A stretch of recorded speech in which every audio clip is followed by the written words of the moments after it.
Hello friends, હું છું વિજય ધાકડા અને તમારું ખૂબ ખૂબ સ્વાગત છે વિજય ફોર યુ યુટ્યુબ ચેનલમાં. ગવર્મેન્ટ એક્ઝામની તૈયારી કરતા દરેક વિદ્યાર્થી મિત્રો માટે ખૂબ જ સારા સમાચાર છે. ગુજરાત રાજ્ય વાહન વ્યવહાર નિગમ દ્વારા ઘણી બધી જગ્યાઓ માટે રિક્રુટમેન્ટ કરવામાં આવી રહેલ છે અને તેના ઓનલાઈન ફોર્મ ભરવાની પણ પ્રક્રિયા શરૂ થઈ ગયેલી છે.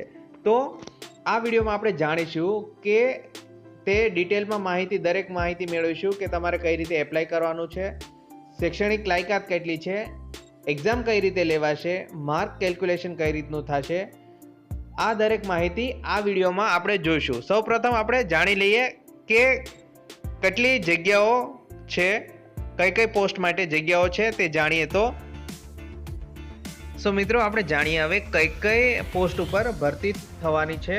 તો ટ્રાફિક કંટ્રોલર, સુરક્ષા મદદનીશ, junior assistant, senior assistant, assistant traffic inspector, assistant traffic superintendent, મદદનીશ, સુરક્ષા નિરીક્ષક, junior accountant, senior accountant, store keeper અને ક્લાર્ક.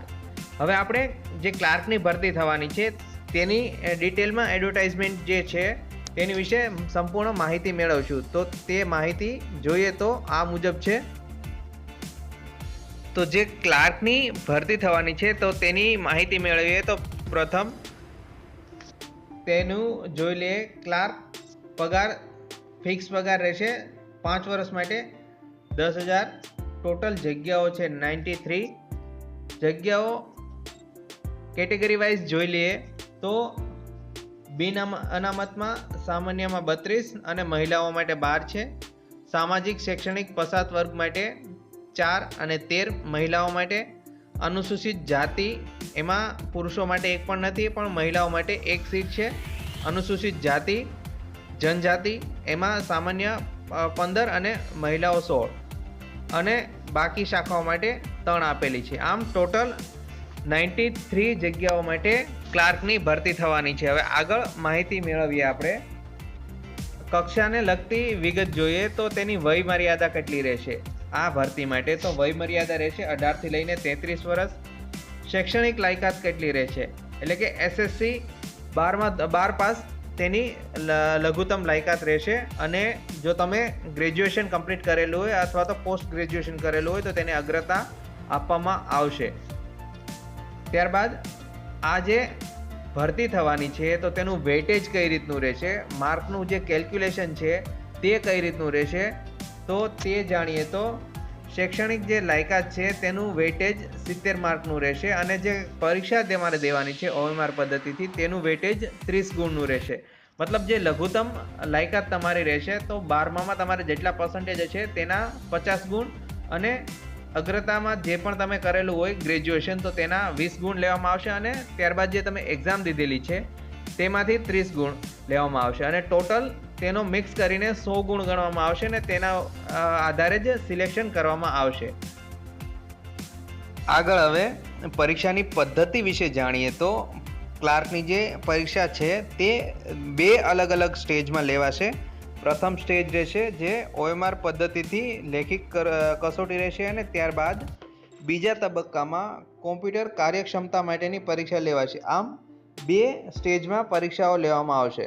પ્રથમ સ્ટેજ તમે પાસ કરી લેશો ત્યારબાદ જ તમને બીજા સ્ટેજની પરીક્ષા દેવામાં આવશે. મતલબ પ્રથમ તમે OMRની જે પરીક્ષા લેવામાં આવશે તે પાસ કરી લેશો ત્યારબાદ જ તે તમને બીજી કસોટી કોમ્પ્યુટર કાર્યક્ષમતાની કસોટી દેવામાં આવશે, તેની માટે ક્વોલિફાય કરવામાં આવશે. તો પ્રથમ જે પરીક્ષા લેવાની છે OMR પદ્ધતિથી તો તેનું સિલેબસ શું છે તો સિલેબસ આપણે જાણી લઈએ. તો ગુજરાતી વ્યાકરણ, અંગ્રેજી વ્યાકરણ, કોમ્પિટિટિવ એપ્ટિટ્યૂડ અને રિઝનિંગ અને છેલ્લે રહેશે કોમ્પ્યુટરના ઉપયોગી પાયાની જાણકારીના પ્રશ્નો.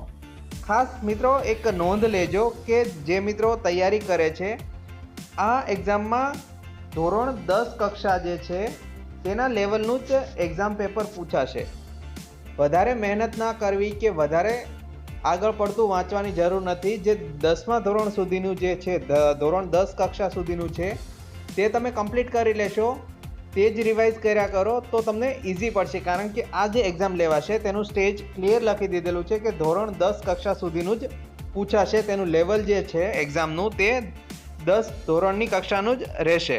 ત્યારબાદ તમે આ જે પરીક્ષા દેશો એ પાસ કરી લેશો, તેના બાદ જ તમને બીજી પરીક્ષા દેવામાં આવશે. આ પરીક્ષા જે છે તેનો સમય રહેશે 2 કલાકનો. દરેક પ્રશ્ન જે છે તમે ખોટો આન્સર આપશો તો માઇનસ પદ્ધતિ પણ છે આની અંદર. દરેક ખોટા પ્રશ્ન દીઠ તમને -0.25 માર્ક માઇનસ કરવામાં આવશે. પણ જો તમે વિકલ્પ ઈ સિલેક્ટ કરશો તો તમારી પાસે કોઈ પણ માર્ક માઇનસ કંઈ પણ કરવામાં આવશે નહીં. અને આ જે એક્ઝામ છે તેનું પાસ થવા માટે મિનિમમ માર્ક 40 ગુણ લેવાના રહેશે. તમે 40 ગુણ લેશો તો તમને સેકન્ડ એક્ઝામ મતલબ કોમ્પ્યુટર કાર્યક્ષમતાની કસોટી છે તે દેવામાં આવશે અને તેની માટે ક્વોલિફાય કરવામાં આવશે. હવે જે બીજી એક્ઝામ લેવાની છે કોમ્પ્યુટર કાર્યક્ષમતાની, તેનું સિલેબસ વિશે જાણી લઈએ તો તે પરીક્ષામાં ટોટલ 50 ગુણની રહેશે. એનો સમય 50 મિનિટનો રહેશે. તેમાં ગુજરાતી ટાઈપિંગ કસોટી 10 ગુણની, અંગ્રેજી ટાઈપિંગ કસોટી 10 ગુણની અને કોમ્પ્યુટરના ઉપયોગના પાયાની જાણકારીના સંદર્ભમાં કોમ્પ્યુટર પ્રેક્ટિકલ કસોટી લેવામાં આવશે. આમ ટોટલ 50 ગુણની કસોટી લેવામાં આવશે. આ કસોટી તમે પાસ કરી લેશો ત્યારબાદ જ તમને મેરિટ બહાર પડશે અને તેના ઉપર સિલેક્શન કરવામાં આવશે. મતલબ આ બંને પરીક્ષા, પ્રથમ સ્ટેજ અને સેકન્ડ સ્ટેજની જે બંને પરીક્ષાઓ છે તેના 30 ગુણના વેટેજ મુજબ ગણવામાં આવશે અને ત્યારબાદ તમારી જે શૈક્ષણિક લાયકાત છે તેની ટોટલ 70 ગુણ તેનું અને પ્લસ 30 ગુણ તમે જે એક્ઝામ આપેલી છે તેનું ટોટલ જે આવશે એ આવશે 100 અને એમાંથી જ તે તમારું મેરિટનું કેલ્ક્યુલેશન થશે અને મેરિટ તેના મુજબ જ બનશે. આગળ હવે વધારે થોડી માહિતી મેળવીએ ભરતી વિશે. તો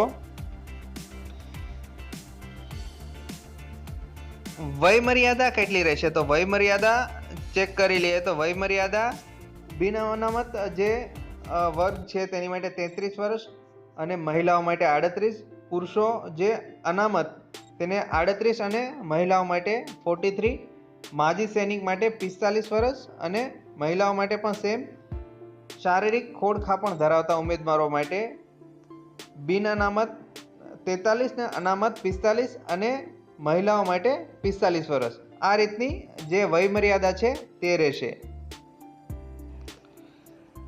ત્યારબાદ જે પરીક્ષા લેવાની છે તેની પરીક્ષા ફીસ કેટલી રહેશે? તો અનામત જે ઉમેદવારો છે તે લોકોને કોઈ પણ પ્રકારની ફીસ ભરવાની થતી નથી અને જે ઓપન કેટેગરીના વિદ્યાર્થીઓ છે તેની માટે 250 રૂપિયા ફીસ તેમને ભરવાની રહેશે. તો મિત્રો, આ હતી સંપૂર્ણ માહિતી જે ભરતી થવાની છે તેના વિશેની. હજી પણ તમને કોઈ પ્રશ્ન હોય, કોઈ પણ મૂંઝવણ થતી હોય, કોઈ પણ ડાઉટ હોય તો જરૂરથી તમે કમેન્ટ બોક્સમાં પૂછી શકો છો. Till then, B happy, stay updated and thank you for watching this video.